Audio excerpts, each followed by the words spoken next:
Yes, I am an activist, and it goes back a long way, although I didn't know the term activist when I became one, because I was only 8 years of age.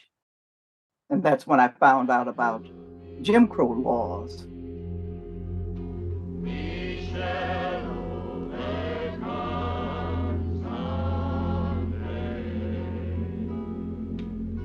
We'll walk hand in hand.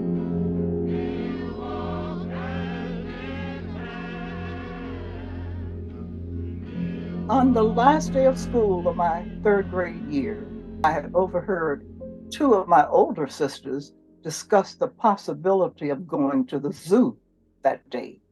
And I was not going to be left at that school and not with them at the zoo. And my mother said, "No, your older sisters aren't going to the zoo, and neither are you.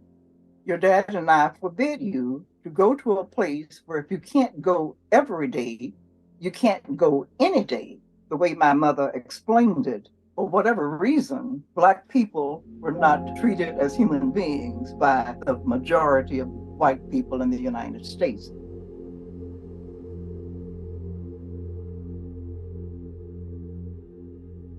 Which brings me back to the 1965 Selma to Montgomery march.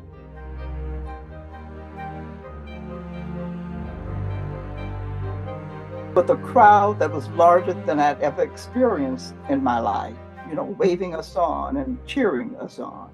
There was a camaraderie there that I'd never experienced with people who were white. So it was the first time I guess I'd been with that many white people in that large crowd that day.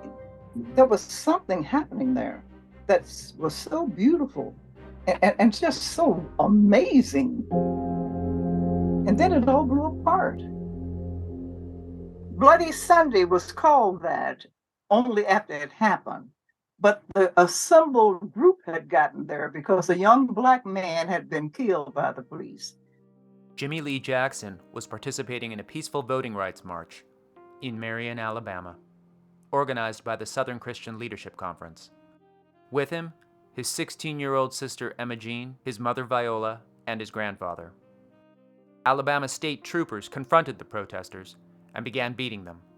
Jimmy Lee, while attempting to shield his family from the attack, was shot twice in the stomach by Trooper James Fowler. Jimmy Lee Jackson, an unarmed young Black man.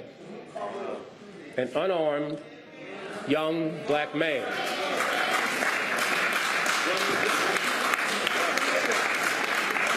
An unarmed young Black man. 8 days after being shot, Jimmy Lee Jackson died from his gunshot wounds on February 26, 1965. A local grand jury declined to indict State Trooper James Fowler for firing the deadly shots. As he eulogized Jimmy Lee Jackson at his funeral, Dr. Martin Luther King professed, "A state trooper pointed the gun, but he did not act alone. He was murdered by the brutality of every sheriff who practices lawlessness by the name of law." And Martin Luther King was invited to come back to Selma because of the murder of this Black man.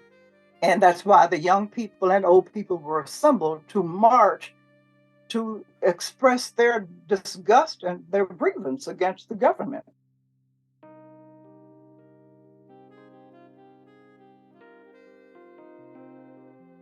What happens when a white person wakes up in the morning and something has shifted? That something shifts when Black people have power. When you give them the power, young people and old people gathered to denounce what had happened, repeat it.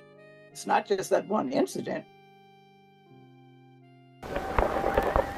To be detrimental to your safety to continue this march, and I'm saying that this is an unlawful assembly.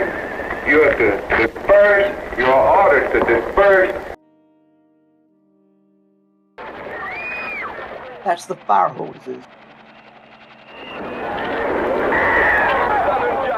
And that's the dogs.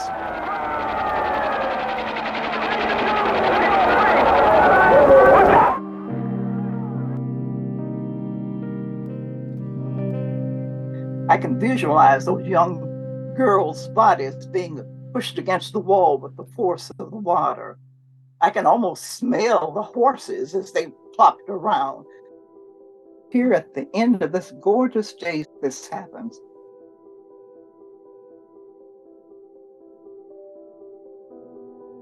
I saw John Lewis for the first time on the grounds on that Sunday. I didn't know who he was, but you could see his face, the contortion. I want to get these words right for John Lewis. Many people, many Black men have been powerful with their voices in making a point of making democracy work for everybody. He was one of those men trying to make democracy work for everybody. And in the process, he put his body on the line to make sure that good trouble meant good trouble, that trouble could be good if you're pushing for an ideal to perfect something. The perfection of what? Something that should be very precious to all of us, democracy. It was years later that, actually it was the year December 2016, he invited us to his home. My niece and her husband were there and their three children. That was one of the satisfying evenings of my entire life, to sit there in his home, and we just sat and chatted as if we had known each other for a long time. And so when I think of a John Lewis, I think of him in the middle of Black Lives Matter Street in DC, just before his death. And visualize him wearing his hat with 1619 on one side and Black Lives Matter, I believe, on the other. And he's standing there with a crowd of people around him, primarily white young people, because they admired him too. We'll walk hand in hand. We'll walk hand in hand. When I think of John Lewis, in the end, I think of him in that street, Black Lives Matter, passing a baton to that group of youngsters out there saying, here, get in good trouble. Follow my lead. Get in good trouble. Perfect our democracy. Take it from there.